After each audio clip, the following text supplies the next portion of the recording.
বিশিষ্ট লেখক কলামিস্ট মীর আব্দুল আলিম, যিনি একজন সাংবাদিক, তিনি দৈনিক বাংলার একটা কলামে লিখেছিলেন, গুজব এমন একটা বিষয় যা সহজে রচনা ও রটনা করা যায়।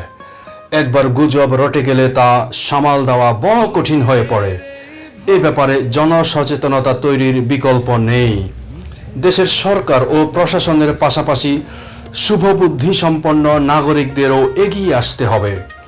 জনগণকে রটনার বিরুদ্ধে বাস্তবতা বুঝাতে হবে।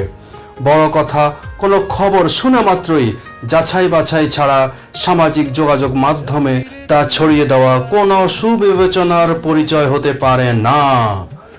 গুজব রটনাকারীদের বিরুদ্ধে সরকারকে নতুন করে ভাবতে হবে, নয়া আইন তৈরি করতে হবে, ওদের চিহ্নিত করে আইনের আওতায় আনতে হবে। আমরা আশা করি এ ব্যাপারে আরও কঠোর হবে সরকার। এছাড়া জনগণও এসব দেখে ভবিষ্যতে গুজবের পথে না হেঁটে অধিক সাবধান ও সচেতন হবে। গুজবের পিছু ছুটে মানুষ যাতে তার মূল্যবান সময়, অর্থ ও সম্মান না হারান, এই জন্য গুজব প্রতিরোধে আমাদের সচেতন ও সচেষ্ট হতে হবে। ধন্যবাদ।